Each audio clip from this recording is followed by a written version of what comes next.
Senator Miller whispered to me, says, "Now I'm going to cry, I just can't help it." So I'm going to try not to cry. So I wrote down, there's a lot of things I wanted to say. I wanted to make sure they got out.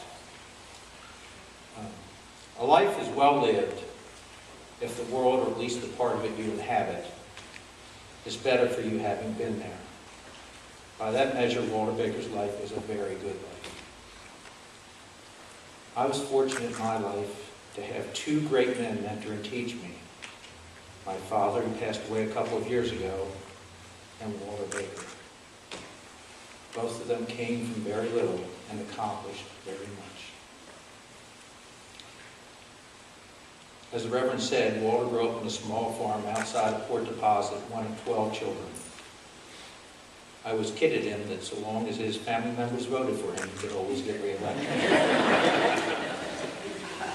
From those modest beginnings, he went on to become an accomplished lawyer and businessman, and an important and powerful state senator who touched the lives of countless people. Yet Walter's greatest accomplishments were often just as much about what we consider the little personal things in life. He was a loving husband, a wonderful father and grandfather, and a loyal and generous friend. Walter lived his life guided by certain core values that he held dear and always followed. First, his family was always number one in his life. He adored his wife, Jean. She was his lover, his partner, his confidant. In his declining years, as she did throughout his life together, she took wonderful care of him. Daughter Nancy was the apple of his eye and always a source of delight. Son Steve made him beam with pride as he progressed in his own distinguished law career.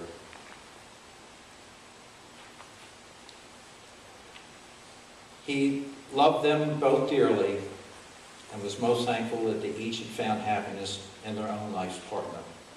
Nancy's husband, Peter, and Steve's wife, Allison. He was very fond of both of them.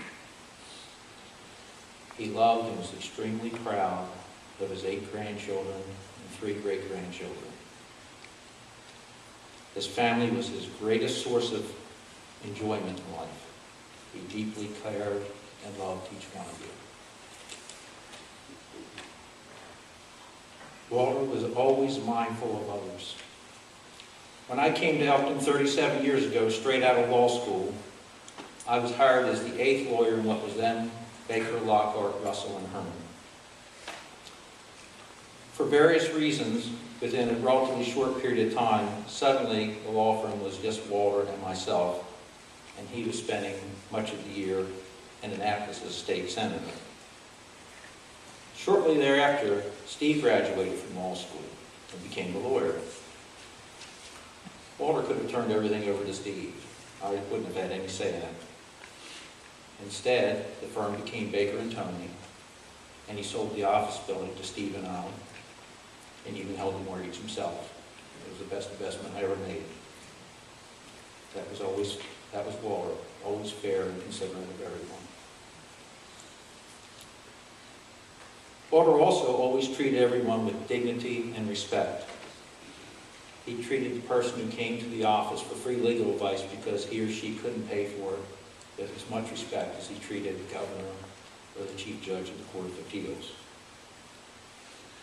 As his partner, one of the benefits I received from that is I got to speak to and meet people like the governor and the chief judge.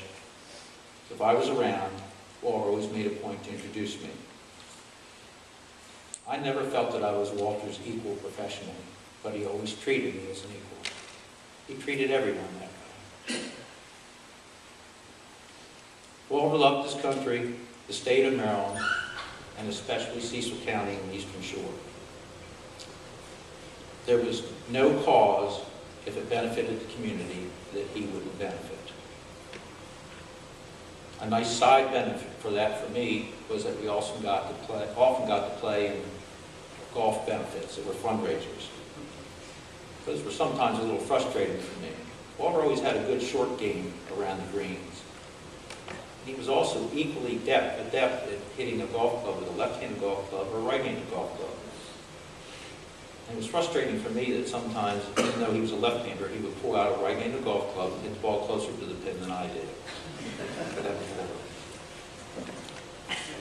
Walter was known for his honesty and integrity. He was also very direct. Whether it was a potential client seeking to pursue a claim or someone seeking to introduce a certain bill, he would let them know if it was a good idea or a bad idea. He told them what they needed to hear, not necessarily what they wanted to hear. Unlike so many politicians today, with Walter, you always knew where you stood. He had some great sayings. Even if he couldn't tell you straight out that he opposed a bill because of his position of leadership, he had a way of getting his point across. When someone would ask him about a particular bill that he didn't particularly like, if he supported it, he would say, "I support what is the greatest good for the greatest number of people." When I heard that, I knew that was a bill Walter wasn't going to support. With his powerful intellect, his strong voice, his tall stature, his strong conservative issues, and his bushy eyebrows, I was told some people were intimidated by him initially. If they were, they shouldn't have been. I never heard Walter say a cross word to me in 37 years. He had a great resource of compassion and understanding for everyone. I remember as a young lawyer, I once failed to file a lawsuit within the deadline. I panicked and didn't know what to do. I immediately went to Walter. He didn't yell at me. He calmed me down. He told me to call the malpractice insurance carrier, file a lawsuit anyway, and everything would be okay. As it turns out, the defendant never pleaded the issue of statute of limitations. We got to trial, won the case, and everything worked out well. That was the Walter Baker I knew. Always patient and understanding of others, and always with good advice. Having mentioned the famous bushy eyebrows brings to mind a story about the large portrait of Walter that many of you may have seen in the office building over the years. That portrait was painted many years ago, I think probably around the mid to early 1980s, and it's been in the office building virtually his entire existence. At the time it was painted and first hung, Sam Donaldson, who had made a name for himself as a reporter during the Watergate scandal with President Nixon, was anchor of the CBS Evening News. Shortly after the painting was hung in our office building, I was interviewing a new client who I think was from New Jersey.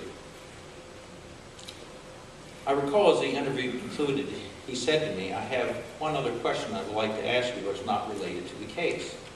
And I said, "Well, what would you like to ask?" He looked at me and he said, "Why do you have a portrait of Sam Donaldson in your office?" That portrait was a great source of conversation and questions over the years. Walter held strong conservative beliefs on the importance of hard work, that every man should be responsible for himself and his family, that every man had the right to protect himself and his family, and that government should enable people, not burden people. But Walter also understood people. He could compromise when he had to do so. He possessed a unique wisdom and ability to seek out a reasonable compromise when the business at hand required it. He was not an obstructionist, more interested in pontificating his own values or beliefs than in accomplishing what was necessary for the greater good at the time. Walter lived his beliefs. He worked hard his entire life and always treated others who needed help. He continued to care for and be concerned for his family and friends until the very end. One of the last times he saw me, he asked me how old I was. When I told him that I was now in my early 60s, he said to me, "Ike," he always called me Ike, "don't wait too long to retire. Make sure you still have some time in your health and you can enjoy retirement and your wife, your children, and grandchildren without all the demands that you now have on your time and your energies. That was Walter, always concerned about everyone else. However, I told him that while I appreciated his wisdom, I hadn't accumulated the wealth he had accumulated. And I thought my wife and family would be just as happy if I kept him working. He just smiled after I smiled. We will miss Walter Baker. We will miss his wisdom, his kindness, his energy, his compassion, his generosity. He was a very good citizen. Cecil County's best friend is one newspaper clipping. But he was also a true statesman. We don't have enough people like Walter Baker in the world.